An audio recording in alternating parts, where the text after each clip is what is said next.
I'm receiving you see, I'm receiving a video from a friend of mine. I'm going to check it out. Sometimes this phone is slow, but now it's fast, it's working.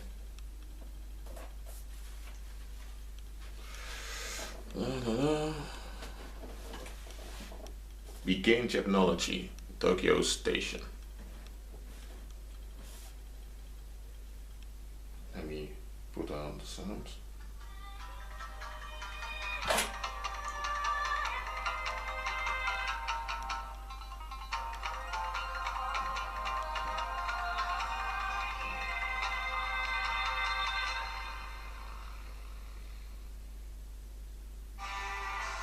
Tokyo Station's 100th anniversary is approaching. With 28 tracks and 4,000 trains arriving and departing each day, it's Japan's largest rail terminal. We've been there. I've been there in 2013 with a buddy of mine. And the Shinkansen, you see, we traveled by the Shinkansen. It's a very, very speedy train, literally. Let me zoom out. The station building is an important cultural property. In 1945, during the Second World War, the third floor and its two domes burned down. And for many decades it remained Okay. a story building. I'm not going to show the whole clip, but you can watch it yourself. Look, here are the architects and people deciding about the station.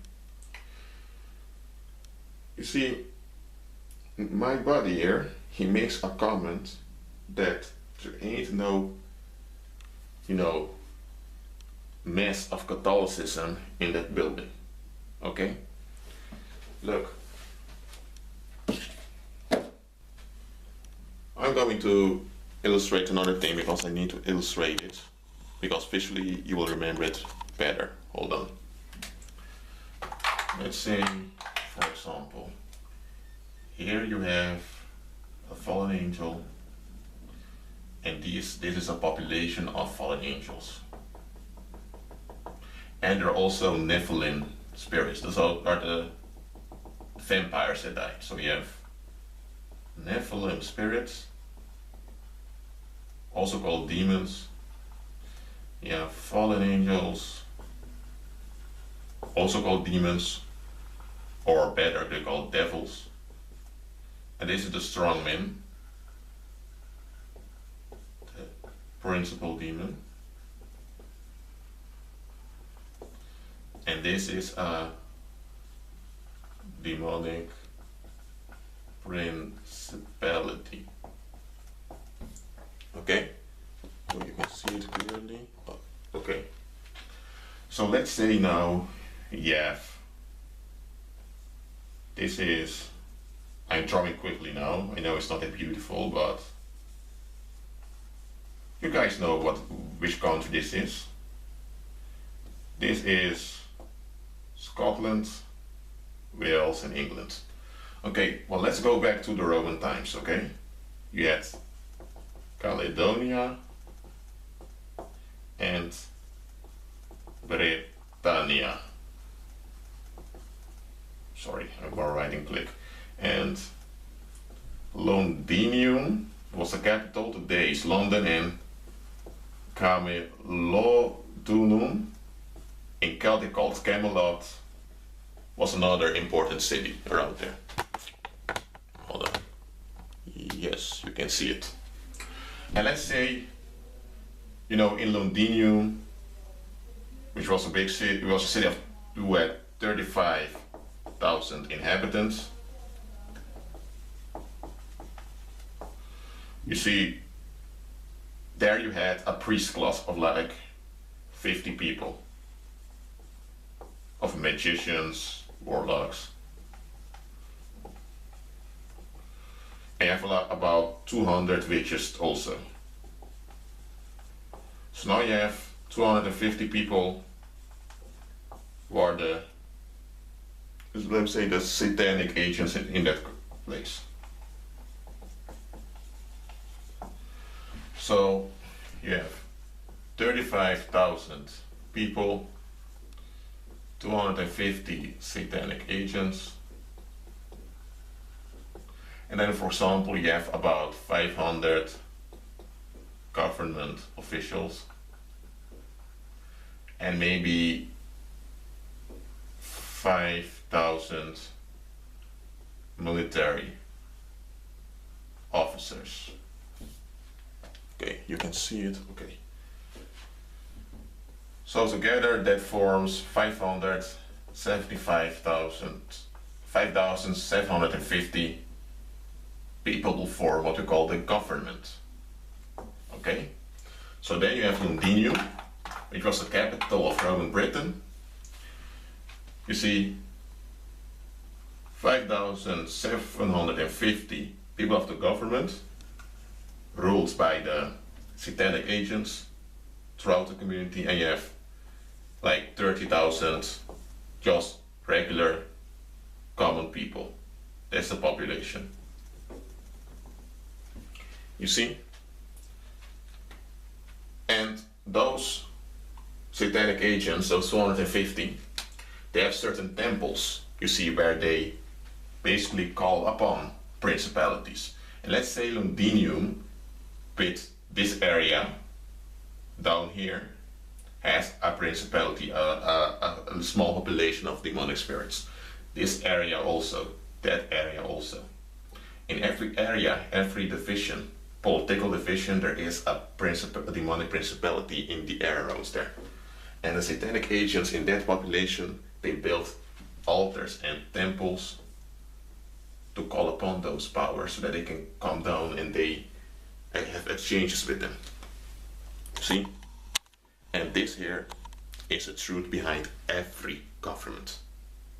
Every government has at the top satanic agents, a very few people, followed by 500 other people that are involved in the knowledge. Not always 500, okay? This is just it's just an illustration of mine.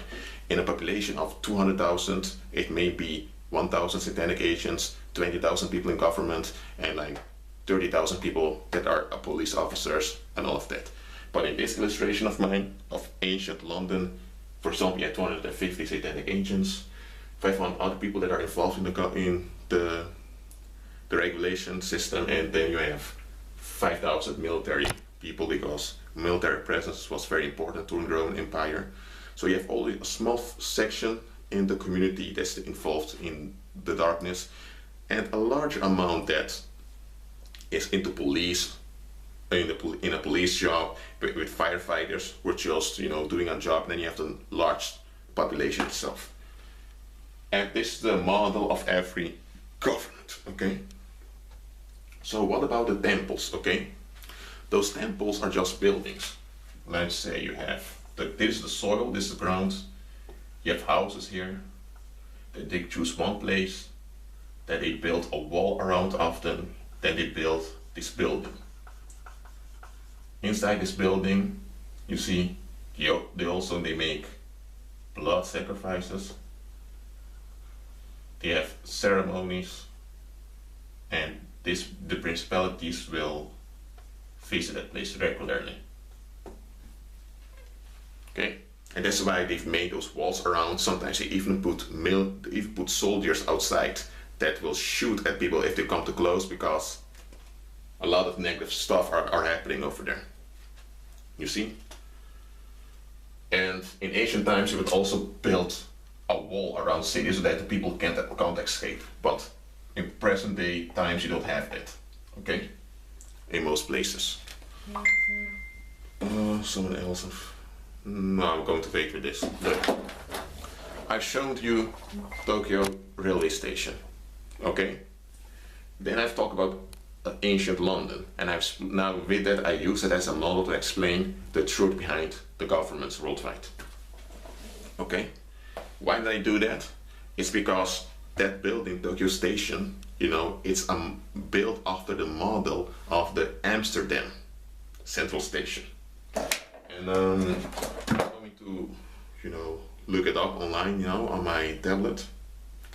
And if you watch my videos, 2 days ago we were in Amsterdam. Okay, we were looking for a manga shop, but we couldn't find it because one of our friends, forgot where the Monka shop was. That's in the video 3 emperors in Amsterdam, and us 3 were the emperors, okay? Oh, hold on a minute. Amsterdam Central Station. Hold on. Here it is. Amsterdam Central Station. See?